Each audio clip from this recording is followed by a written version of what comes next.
Namastê, boa noite. Bem-vindos ao encontro.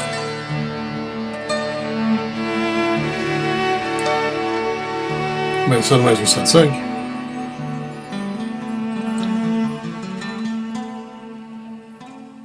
Como eu lembro a todos nós, né? Satsang é essa oportunidade que a gente cria para se reunir em presença, em estado de presença. Então, é um convite muito especial, né? Porque nem sempre conseguimos estar presentes no nosso dia a dia, no nosso cotidiano. Então, o primeiro especial convite de um satsang é que você se predisponha a ficar aqui.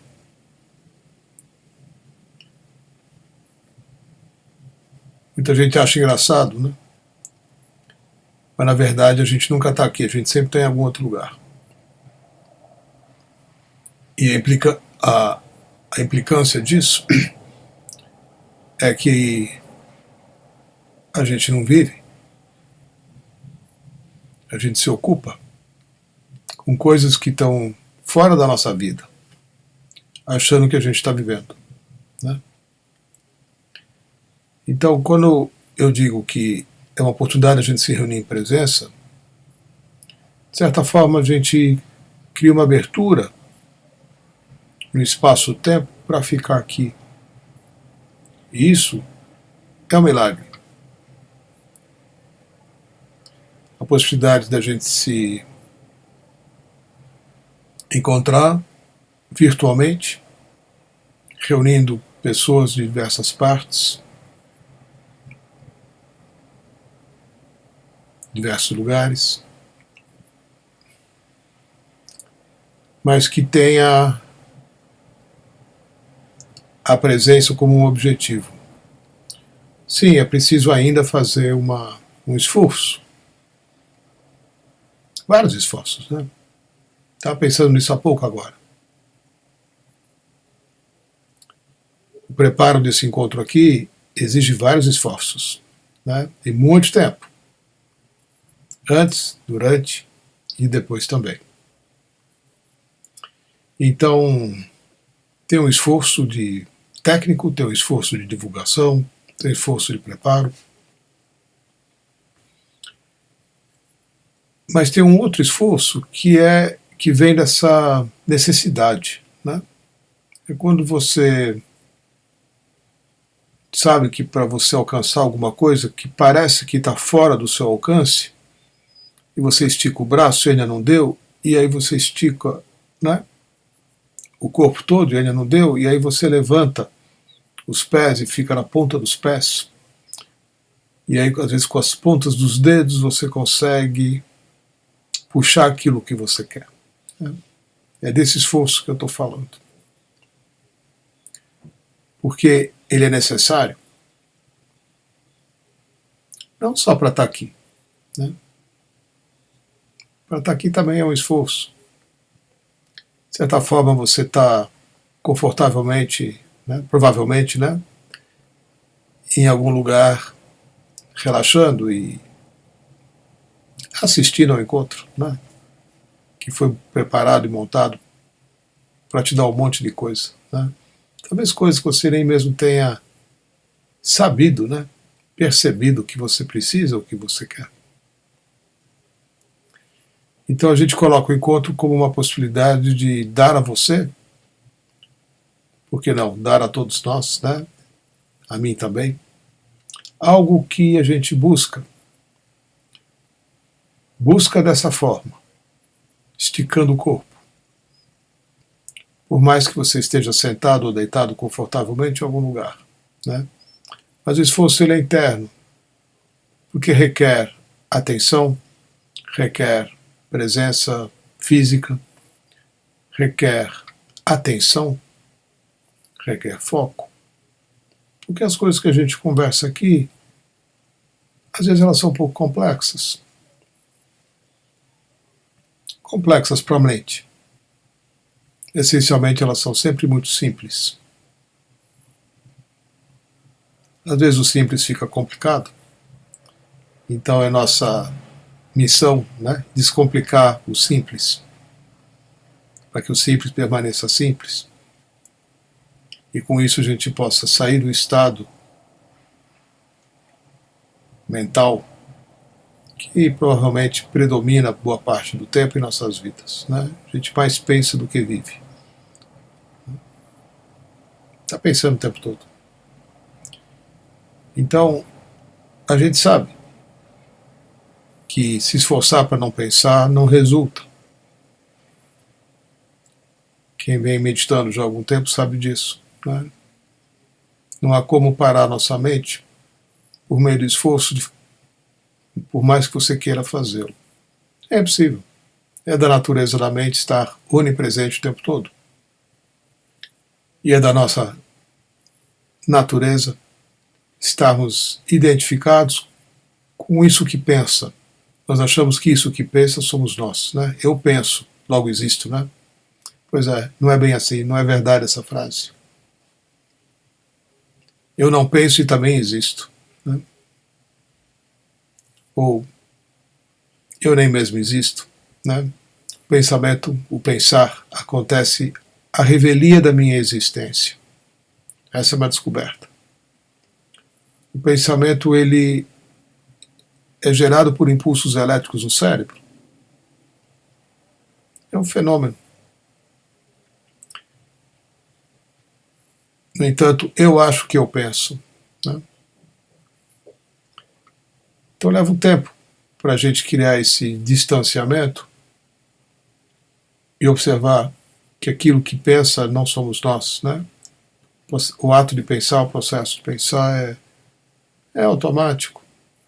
São impulsos nervosos que passam pelo cérebro e impulsionam, né, determinadas áreas por meio de impulsos elétricos e acionam memórias que estão retidas em certos neurônios, em certos lugares. É todo um processo, né? No entanto, eu acho que eu sou o pensador, né? O pensamento existe, o pensador não.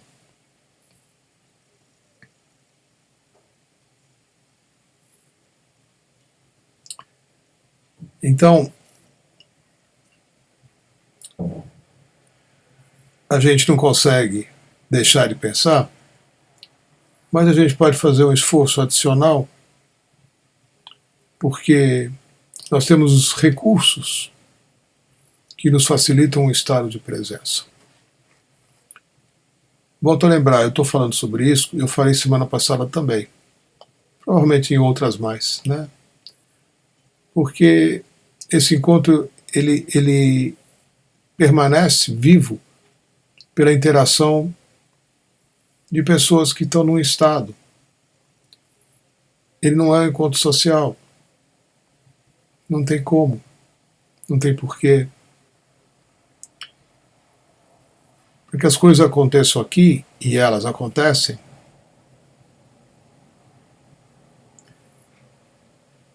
o estado daqueles que participam do encontro vai afetar o estado daqueles que depois assistem ao encontro em outros momentos. Qualquer gravação que você pegue de qualquer encontro que aconteceu, se você de fato, né, se dispor a ouvi-lo inteiro e se preparar para isso, ele está vivo. Nós sempre tocamos aqui em assuntos que fazem parte de nossas vidas.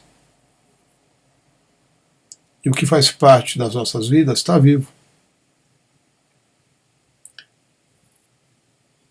Quando a gente acessa por meio da presença, ainda que sejam fatos retidos na memória, algo volta à vida, né? Muitas vezes para ser percebido, para ser compreendido, para ser investigado, para ser explorado, outras vezes até mesmo para ser deletado, né? Para ser liberado. A gente trabalha com o acesso ao inconsciente de uma forma muito simples, né? Mas tudo isso requer um posicionamento. Posicionamento. Sabe quando qualquer atleta, né? Estou me lembrando esses dias que eu assisti aí no final de semana um campeonato de atletismo, nem sei onde fica, né? Mas tinha aqueles caras que vão correr ou competir com outros corredores, né? 100 metros, 400 metros ou mais. Outro vai arremessar peso, outro vai fazer um salto em distância, né? E aí tem esse momento que antecede, né, aquela concentração em que, por mais que você tenha treinado por muito tempo, né, se você não se posicionar corretamente, o seu treino não vale nada. Então tem um posicionamento, ele é físico, mas ele vem também de um estado interno, de uma concentração.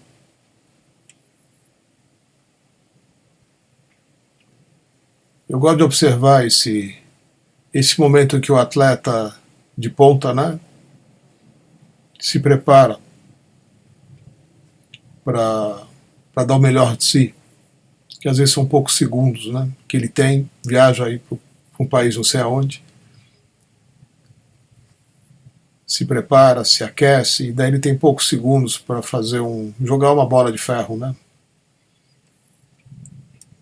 Se chegou na distância boa, ok, senão ele volta para casa.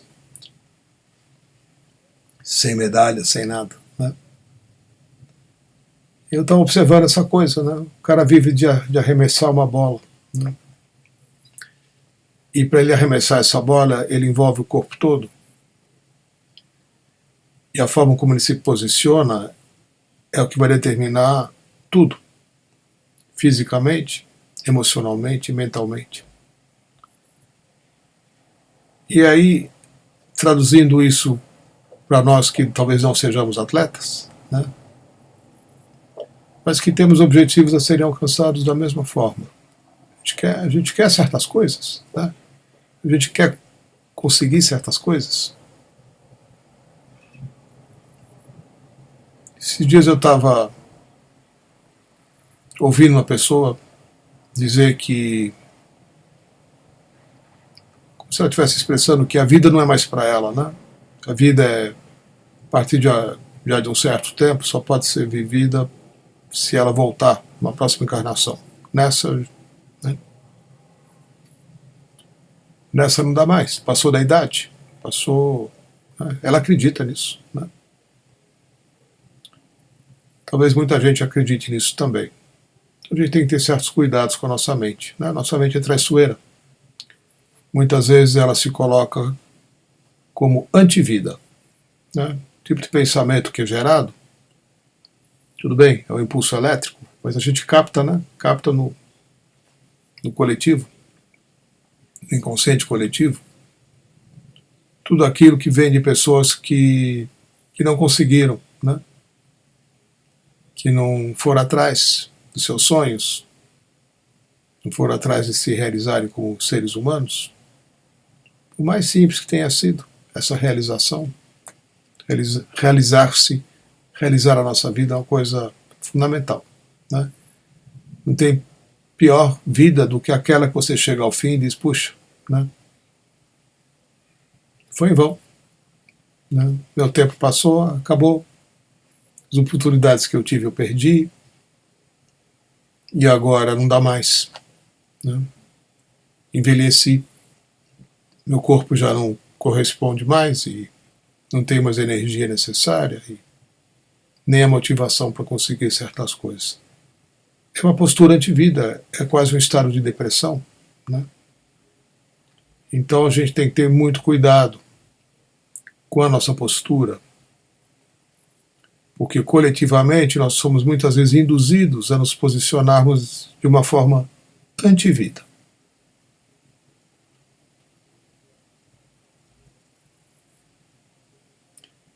Essa forma de a gente se posicionar é comum a quase todo mundo. Né? Porque a gente tem uma programação genética, né? onde as nossas células acreditam, porque é um programa, que elas têm que, né, envelhecer e deixar de funcionar depois de um certo tempo. É uma programação genética, que, como toda programação, pode ser alterada. Eu me interessei por esse tema lá na Índia, uma das vezes que eu estive lá. Quando eu consegui perceber que eu carrego dentro do meu sistema programas nas minhas células que seguem padrões muito antigos da minha família, né? E naquele momento eu tive um vislumbre. Eu estava caminhando, não estava nem meditando, nem fazendo nada de especial, né? Estava num lugar especial, mas não estava fazendo nada de especial. Mas de repente me veio essa sensação de que eu estou simplesmente reproduzindo um padrão familiar muito antigo, como se fosse um código genético programado a pensar, sentir e fazer certas coisas como sempre aconteceu desde a minha linhagem de família.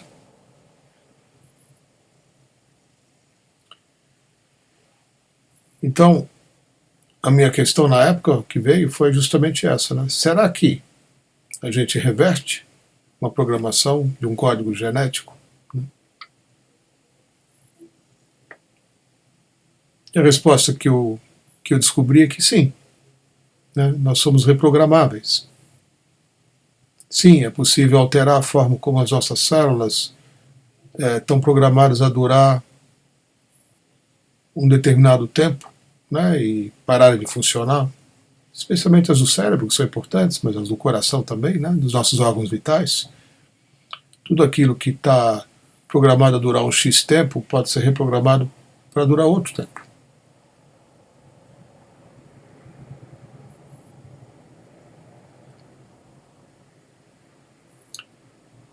Eu não vou me detalhar em como fazê-lo, né? Mas sempre que a gente se move e se posiciona, né? Eu estou falando mais aqui hoje a respeito, nesse momento, de posicionamento, né? Novamente convidando todos a se posicionarem, né, da forma mais presente e ativa possível. Tem que esticar o corpo, né? Tem que esticar o braço, tem que esticar os pés, tem que esticar todos os dedos, né, para alcançar aquilo que você está buscando. Então esse esforço que vem de uma motivação de querer, ele tem que estar vivo, ele tem que estar atuante sempre. É um estado, né? Não é um estado temporário, é um estado permanente. O esforço que uma criança faz, né? Nenhuma criança vai conseguir permanecer deitada no berço, né? Tem uma hora que ela vira, tem uma hora que ela quer engatinhar, ela começa a fazer os primeiros esforços, né, para ficar em pé também, para sentar sem apoio.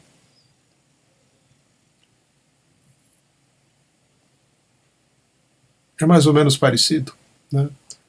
Só que muitas vezes a gente chega numa fase da vida que a gente não faz mais esforço para nada, né?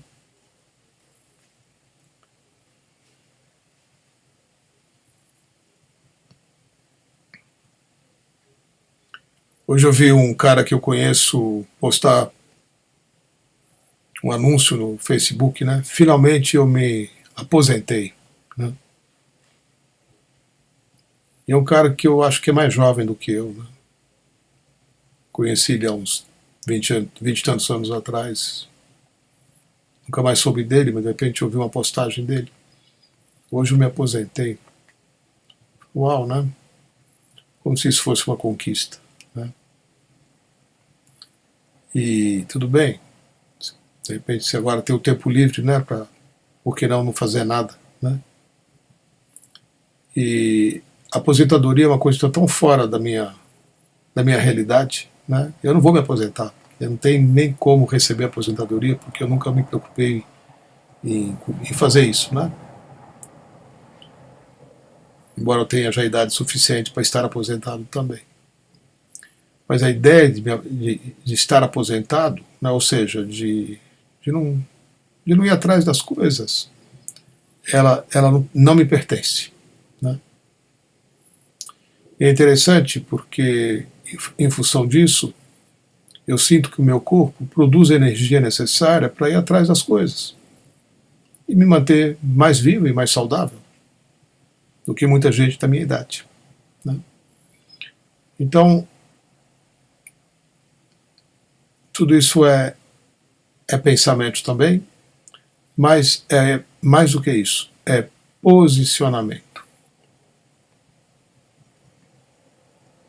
Diante da vida, diante do que você quer, diante dos rumos, né?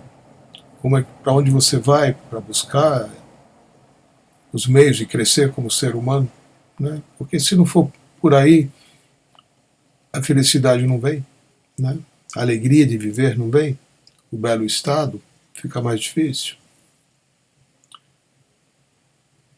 A gente, quando faz os cursos de iniciação em Diksha, a gente estuda a fórmula do crescimento, né? Eu já mencionei várias vezes aqui nos encontros, né? É uma fórmula, e essa fórmula tem 3 elementos, que se você cuidar desses 3 aspectos, você vai encontrar crescimento na sua vida, né? O primeiro elemento da fórmula é o esforço, sobre o qual eu estou falando aqui agora. Na verdade, o esforço é o segundo elemento. O primeiro elemento é a intenção. Intenção mais esforço são os 2 princípios, né, que vão criar os meios de você crescer como ser humano. E não tem como você ser feliz se você não encontrar crescimento na sua vida. Se você não encontrar o crescimento, você vai encontrar a decadência. E não tem como você ser feliz decaindo, né? Então, é um anseio natural de todos nós buscar crescer, se tornar uma pessoa mais amadurecida, mais bonita, mais feliz, mais realizada, mais capacitada também a espalhar, né, a alegria, espalhar a felicidade e espalhar a abundância, ajudar mais gente em todos os aspectos. Para isso é necessário crescer. E para crescer é necessário que hajam esses elementos. O primeiro é a intenção. Você precisa querer. Não pela imposição como eu estou colocando, né? Mas é necessário que haja uma intenção. Você precisa querer. Qualquer coisa com a qual você sonha, você precisa querer. Eu estou dizendo isso que parece óbvio, mas muita gente não quer. Fica esperando que as coisas aconteçam quase que por acaso, né? As coisas não acontecem por acaso. As coisas vêm como resposta a uma intenção.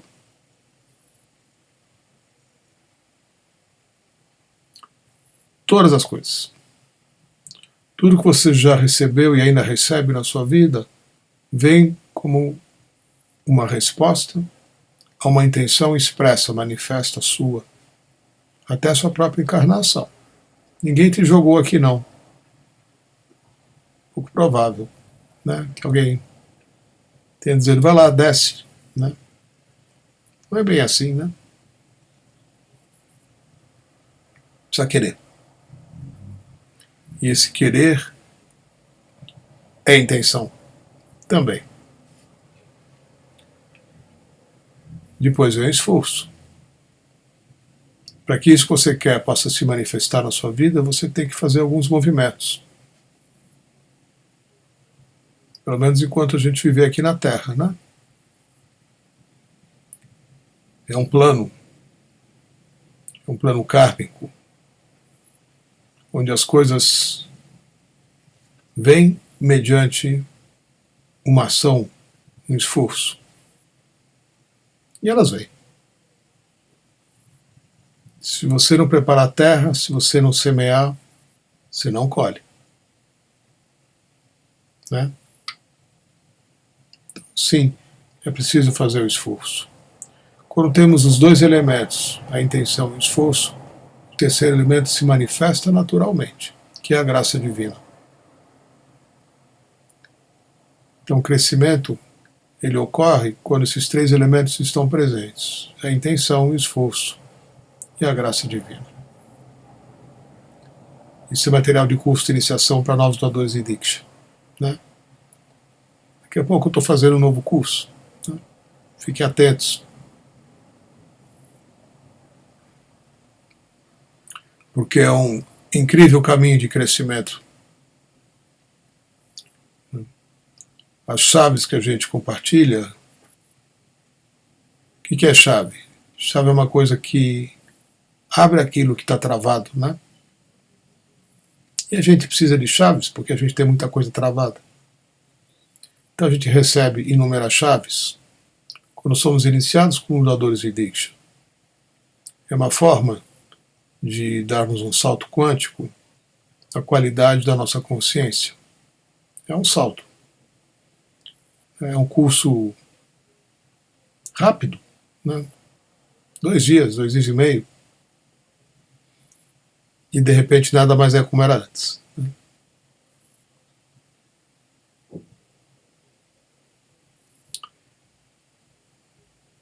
Ajuda muito, né? Você se posicionar para ser um agente da consciência, para si mesmo, e também contribuir para o crescimento de mais pessoas. Tudo isso são posicionamentos, né? Claro, tem que vir do coração.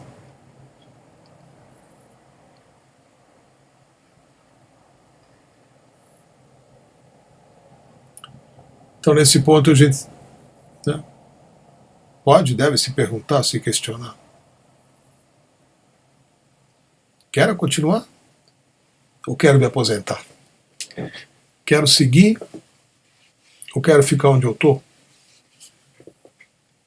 Quero ficar com o que eu já tenho? Ou quero expandir mais? De vez em quando é bom a gente fazer essa pergunta, né? Porque às vezes parece que parou, né? Parou por aí, né? Agora é só envelhecer e morrer. Já deu. Conheço muita gente que se posiciona dessa forma, né? Então a gente tem que se cuidar. Tem que se cuidar. Isso é uma coisa que os grandes mestres apontam, né?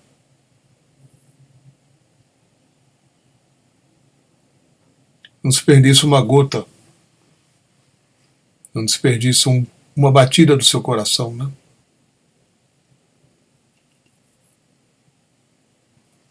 Nenhum minha. Não desperdiça uma única respiração.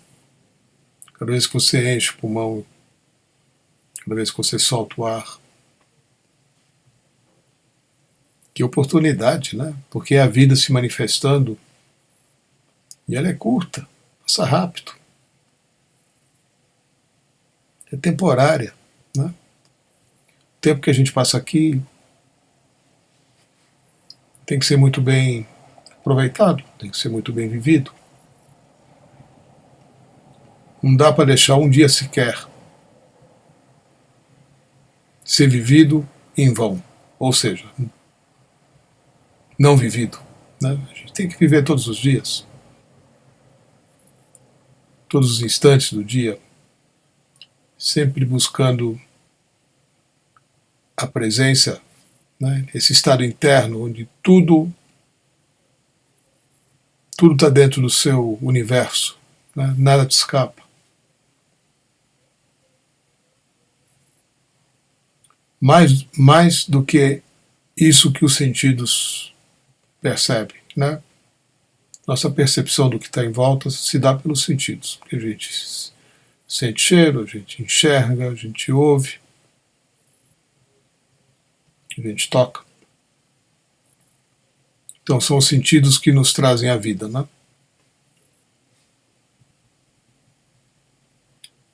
quando a gente começa a perder os sentidos, de certa forma a vida vai ficando sem ser vivida, né?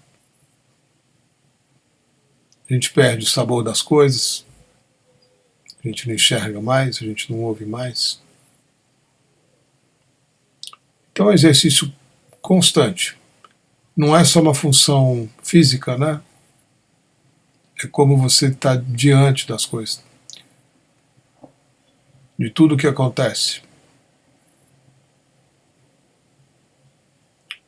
Às vezes é bom largar um pouquinho a tela do celular. Eu vejo muita gente perdendo a vida que se passa, a vida acontecendo, né? Enquanto ela está absorta em alguma coisa que não faz nenhum sentido, provavelmente, né? Na tela de um celular. Perdeu a paisagem, né? Perdeu o sorriso da criança, perdeu uma graça, perdeu a flor. Não viu. Não viu, não olhou para o céu, não viu a lua, não viu a nuvem, né? Não viu o passarinho, não viu nada, né? Só olhando para o celular. Como se a realidade fosse mais vivenciada, né?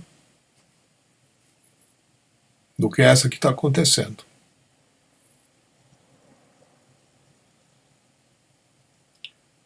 A gente tem que ter vários cuidados, né? Oi, Lúcia. Se tu querido, percebo que essa engrenagem, esse impulso me fez encontrar com tantos outros ensinamentos em fontes diversas, mas totalmente conectadas ao meu início como buscadora. Isso me faz crescer continuamente, independente dos dogmas, crenças aos mestres envolvidos. Gratidão.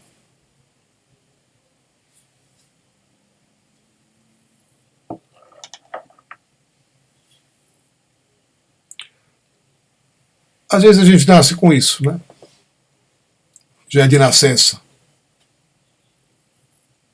Eu me encaixo um pouco nisso, né? Eu já nasci impulsionado, né? Curioso, atento, querendo saber, desmontando tudo para ver como é que é por dentro, né?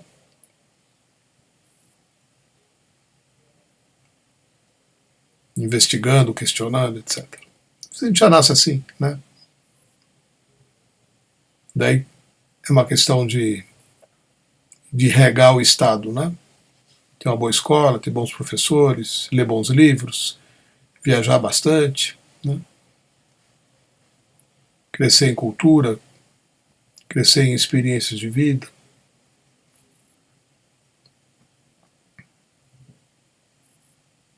Outras vezes, a própria vida nos coloca diante de situações muito desafiadoras, né? Para algumas pessoas é assim. Então, a pessoa ela não tem um impulso, ela é impulsionada pelas circunstâncias, né? Uma coisa não está legal, não está legal, não está legal, e enquanto não vem uma outra coisa que faça ela sair dali, ela não sai, né? Então as circunstâncias é que vão, né, às vezes a pessoa vai reclamando, né? Vai se queixando, mas vai, né? Depois agradece. Ah, se não tivesse acontecido tal coisa comigo, eu nunca teria conhecido isso, aquilo, outro, né? Mas ela não foi pelo impulso, ela foi pela circunstância, né? Foi levada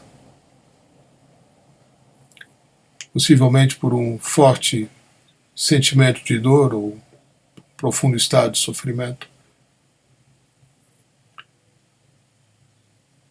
Há uns tempos atrás, na época que muita gente estava entrando no processo de despertar, em 2012, pouco antes, corria essa forma de... corria um entendimento, né? Especialmente entre os doadores de Diksha e os buscadores, que o despertar da consciência estava diretamente associado a uma experiência dolorosa muito forte, né? Se você não teve um sofrimento muito grande, dificilmente você desperta. Isso foi dito várias vezes, né? Muita gente acreditou nisso, talvez ainda acredite, né? Que você, para buscar alguma coisa, você só vai ser motivado a fazê-lo porque você está numa situação de muito desconforto, né? E por mais passivo que você seja, chega uma hora que você não aguenta mais e tem que ir atrás das coisas, né? Aí o corpo tem que doer, tem que vir uma doença, tem que vir uma perda, tem que acontecer alguma coisa com você né? Então aí só então você vai se mexer para mudar alguma coisa, né? E tem gente que nem isso faz, né? Permanece na dor, permanece no sofrimento, se identifica com esse estado e ali fica, né? Muita gente. Mas a ideia de que o despertar é decorrente né, de um estado de sofrimento profundo que, de certa forma, te quebra, né, internamente. Não que esteja errado, né? Acontece isso mesmo. Mas não é necessariamente a única forma. Então, se você está buscando o seu despertar, mas não quer entrar em estado, né, não quer passar por situações de profundo sofrimento, você tem que nutrir essa busca, né? Tem que ir atrás. Não é de informação, não. Não adianta ficar lendo. Não adianta ficar, né? É mais do que isso. É um estado de investigação a respeito de si mesmo, mais do que a respeito do que está fora de você. Tudo bem, não tem dentro, não tem fora, né? O que é fora é seu também, sim, mas nesse contexto que eu estou falando, não. Estou fazendo uma distinção, né? Uma coisa é a atitude do cientista, né? Hoje uns caras aí ganharam um prêmio Nobel, né? Porque um deles descobriu, deixa eu ver se eu consigo lembrar, foram 3 caras. Um deles descobriu que, assim como nós temos os 9 planetas girando em torno do Sol, né? Existem outros planetas que também giram em torno de outras estrelas, enfim, são exoplanetas, eu acho, uma coisa assim, né? Eu não sei como é que o cara conseguiu descobrir um negócio desse, né? Ele está acompanhando o movimento de algo que está fora do nosso sistema solar, né? Enfim, coisa de maluco, né? Ele ganhou o prêmio Nobel por causa disso. Ele descobriu um planeta fora do sistema solar. Então, dentro da astronomia, da astrofísica, não sei, isso representa uma conquista, né? E os outros 2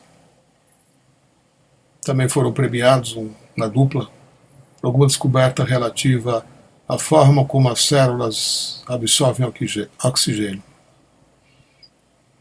Eu só via o título, né? Não li nada a respeito. Mas é interessante, porque é uma motivação para você entender o universo que te cerca, no macro, né? Como no caso desse pesquisador do universo, né? E no micro, do cara que está buscando algo que também é um fenômeno incrível, mas que acontece no nível extremamente interno, né? Que são as células e o oxigênio, que é a fonte da vida, né? Se a gente parar de absorver oxigênio, a gente não sobrevive, nem a gente nem nada, né? Então, essa motivação, né, científica não está separada da motivação que a gente pode e deve ter com relação a tudo do qual somos feitos, né? Nós somos parte das estrelas, dos planetas. Vivemos num deles apenas, né? Nesse momento.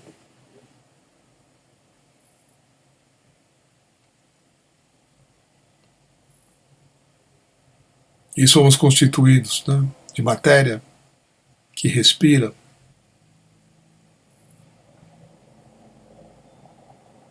Se o nosso cérebro ficar alguns segundos sem receber oxigênio, ele deixa de funcionar, né?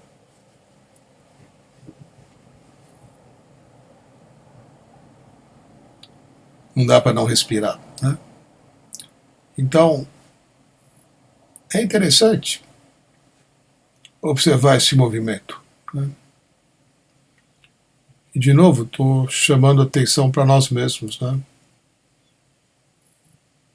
Você está, de fato, interessado na sua vida? Para onde você está indo? As coisas que você quer realizar, né? Eu acho que todo dia a gente tem que querer realizar alguma coisa. Acordar de manhã e já saber para onde vai, né? Levantar da cama assim, opa, agora vou... O que eu vou criar hoje, né? O que eu vou aprontar hoje? Qual vai ser, né?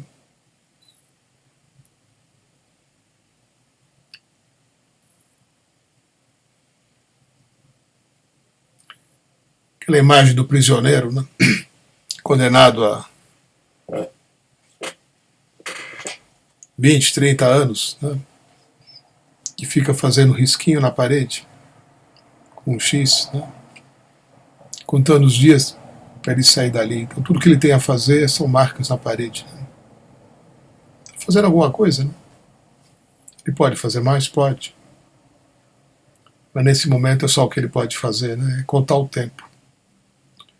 E a gente não está numa prisão. Mas parece que a gente não está, né? Então acho que a gente tem que fazer mais do que riscar uma parede, né? Tem que fazer mais do que isso.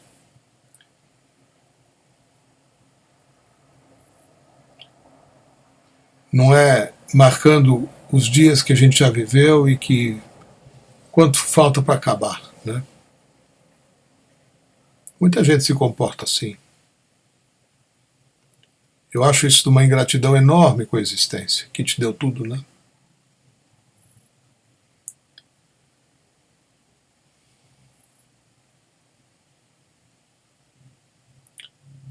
O que você vai fazer da sua vida? O que você vai fazer de cada instante do seu dia?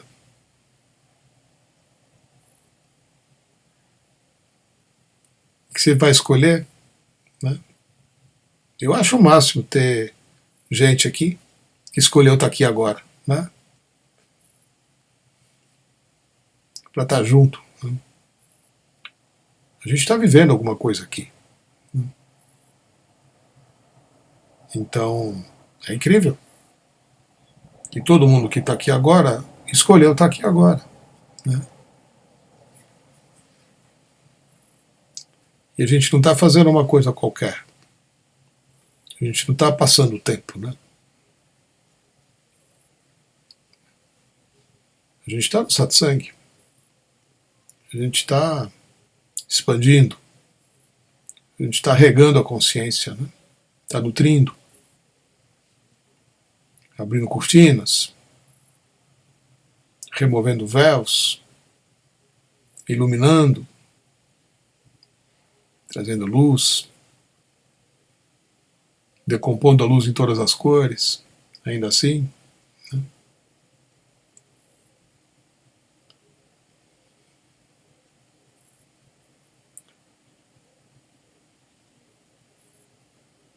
Satsang é uma coisa muito especial, né?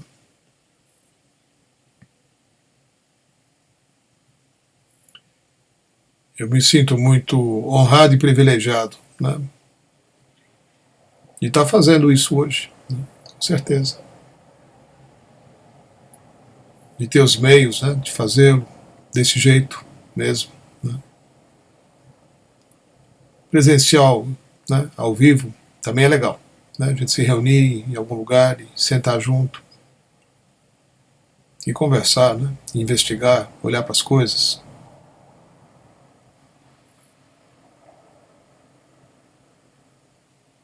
Mas que fantástica possibilidade da gente poder fazer isso virtualmente também. Eu só sinto falta de saber quem está aí, né? Nunca sei. Só sei daqueles que se manifestam, né?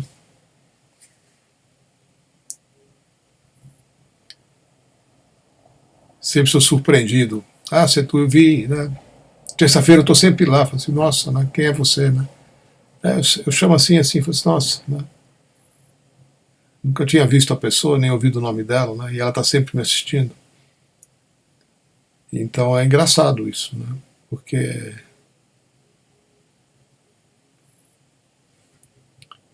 cria um desafio, né?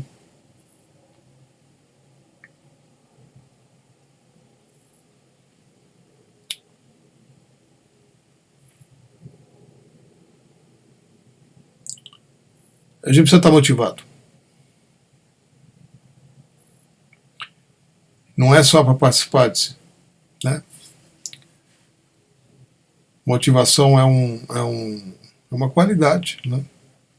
Da nossa energia vital. A boa motivação, né? Aquilo que nos move, que nos impulsiona, que nos leva adiante. Eu tenho muito cuidado quando falo essas coisas, porque eu não me identifico com a cultura norte-americana, né? Que é uma cultura da qual nós herdamos muitas coisas, né? Em que você tem que ser um fazedor que se realiza pelo que faz. Eu não estou falando sobre isso, né? Eu não concordo com isso, né? Não é a minha forma de ver as coisas. Pelo contrário, né? O fazedor, ele cria uma estrutura de ego muito complexa, porque ele se identifica com aquilo que ele fez, que ele acha que fez, né? E ele entende que ele existe porque tem uma obra diante dele que foi realizada por ele. E aí ele fica preso nessa história e nunca mais se liberta, né? Então não é sobre isso que eu estou falando, né? A cultura norte-americana, a cultura japonesa tem um pouco disso também, né? Em que você só existe porque você faz coisas. Se você não fizer, não deixar uma marca, né? Não, não se expressar no mundo através da ação, é como se você não existisse e você é rejeitado socialmente. Porque você não produziu nada, não contribuiu, né? Esse tipo de coisa. Não é que esteja errado, não estou julgando isso, né? Mas a questão é a identificação. Quando você se identifica com aquilo que faz, ou quando você se identifica negativamente porque você não faz, nunca fez, não sabe fazer e não faz, né? São dois extremos.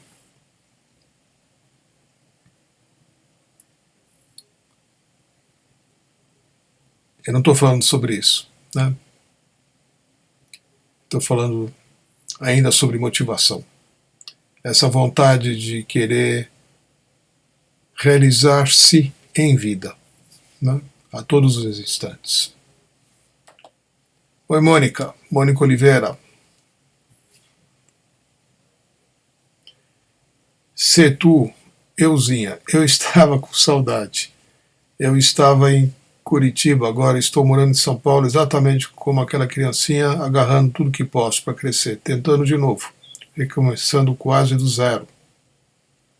Onde você faz seus encontros em São Paulo? Minha intenção é participar. Gratidão.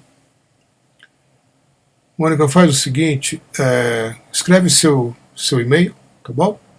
Aqui mesmo. E Depois a Elaine vai cadastrar você e enviar para você o material por e-mail, tá bom?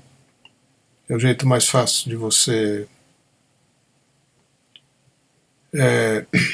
Os meus encontros são às segundas-feiras, num lugar chamado Una Yoga. É uma escola de yoga na região dos Jardins, área nobre aqui de São Paulo, né, próximo ao Shopping Guatemi, na rua Gabriel Monteiro da Silva. E toda segunda-feira, a partir das 19h30 até as 21h30. Bom, são todos bem-vindos, né? Chova ou faça sol, só quando cai mesmo uma segunda-feira de Ano Novo, uma segunda-feira de Natal ou segunda-feira de Carnaval, que é meio complicada, né? A gente não faz os encontros, né? São encontros de Diksha, né? E você é bem-vinda, viu, Mônica? Tá bom? Ok.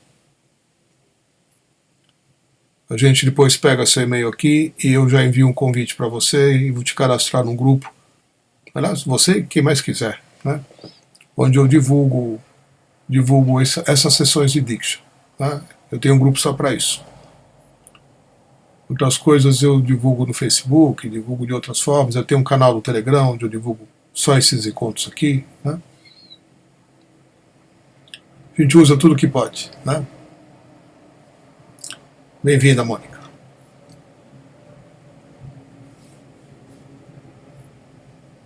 Olha, coincidência.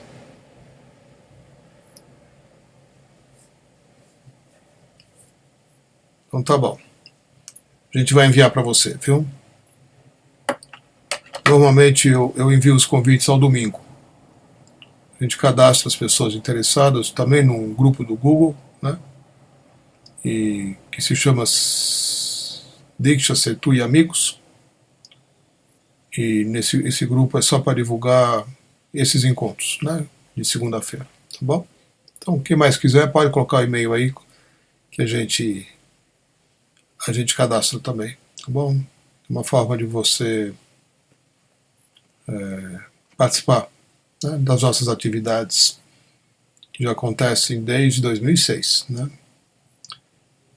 Desde 2006. Bastante tempo, né? Assim que eu fui iniciado o fundador de Diksha, na época, né, nós criamos as sessões de Diksha, às segundas-feiras, e essas sessões de Diksha nunca pararam. Acontecem regularmente, sempre, sempre, desde então. Bom? E de vez em quando a gente é presenteado, né? Porque as pessoas vêm, às vezes, uma vez só, às vezes fica um tempo vindo, depois some, né? Tá lá toda semana, de repente desaparece, reaparece de novo, né? Ai, que bom, voltei, tô aqui de novo, tá. Depois desaparece de novo. Então, é muito interessante esse movimento, né, de todos com relação ao que a gente está fazendo, né? Eu tenho alguns amigos que são frequentadores, né? Estão sempre lá. Chova, faça sol, a não sei que tenha o mesmo motivo de força maior, uma viagem, né? Mas já estou há muitos anos, toda segunda-feira, contribuindo, né, com a sua presença, como doadores de Diksha, enfim, para fazer a coisa acontecer. E tem pessoas que ficam um tempo, depois somem, né? Eu nunca sei se encontraram outra coisa, se casaram, se, né, arrumaram outro emprego, se mudaram de cidade, o que foi. E algumas delas voltam, né, depois de muito tempo. E então é uma coisa muito bonita de se ver, né? Esse movimento das pessoas com as suas vidas. E para mim é muito gratificante, né, ver uma jornada de uma pessoa, né, quando ela muitas vezes, né, chega pela primeira vez uma sessão de Diksha e nada está bem, né? E depois as coisas se resolvem, ela some, e depois quando ela está muito bem ela volta, né? Dizer, olha, como minha vida mudou, como eu estou feliz, né? As coisas que eu conquistei, as coisas que eu realizei, quero continuar contribuindo, né? Tem alguns casos assim, é muito legal, né? Sempre que a gente recebe alguma coisa e consegue retribuir dessa forma, né?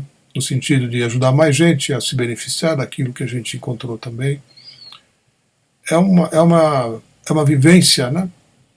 Muito gratificante para qualquer um, né? Todos nós passamos por desafios, né? Por coisas difíceis e quando a gente se supera, né? Ou quando as coisas são superadas, e a gente tem um reconhecimento e agradece, né? E também se coloca para ajudar outras pessoas a se superarem também. É uma forma da gente contribuir para o universo. E a gente acaba criando um mundo diferente, um mundo melhor, né?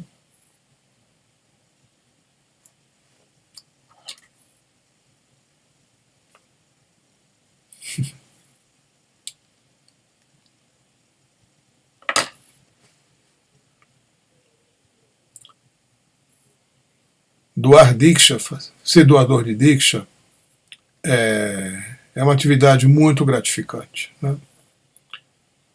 Que tem alguns aspectos que são muito bonitos. Um deles é esse, né? O doador de Diksha, ele se coloca como um meio, né?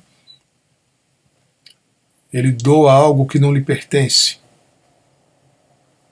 Então, o ego, ele não participa. Porque o que quer que a pessoa esteja recebendo, ela recebeu porque ela se conectou por si mesma, né? Com a presença divina. O doador de Diksha só facilitou ali, né? Só criou os meios para que esse encontro acontecesse, né? Ele forneceu os meios, né, para que o encontro acontecesse. Mas o que a pessoa encontra não é dado pelo doador de Diksha. O que a pessoa encontra está dentro dela e está né, tá no universo. Então essa forma do doador de Diksha participar e contribuir para que isso aconteça com mais gente, volta, né, tem um retorno muito forte, né? Karmicamente falando, é muito forte. Quando você, de certa forma, desempenha um papel no crescimento de mais gente, como um professor que ensina crianças, né? Hoje eu estava vendo aí uma história de uma professora de uma das regiões mais violentas aí eu acho que é no Rio de Janeiro, não tenho certeza. E ela vai buscar as crianças em casa, porque elas têm medo de ir para a escola por causa da violência ou do que acontece no bairro. Ela vai de casa em casa e pega menino por menino e leva para a escola. E é uma escola linda, né? De crianças muito simples, né? Mas de crianças muito felizes, porque tem uma professora que luta por elas, né? Então, é sempre muito forte, né? Quando uma pessoa se dedica a crescer como ser humano e ajudar mais gente a crescer também, né? É a motivação primeira de um doador de Diksha, né? Hoje eu estou falando bastante sobre isso, né?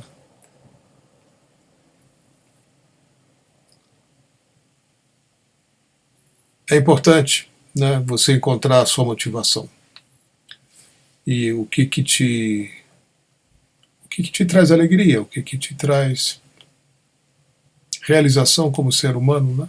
Porque um ser humano realizado no que faz, no que cria um impacto enorme no coletivo também. Então, vamos dar seguimento aqui ao encontro agora.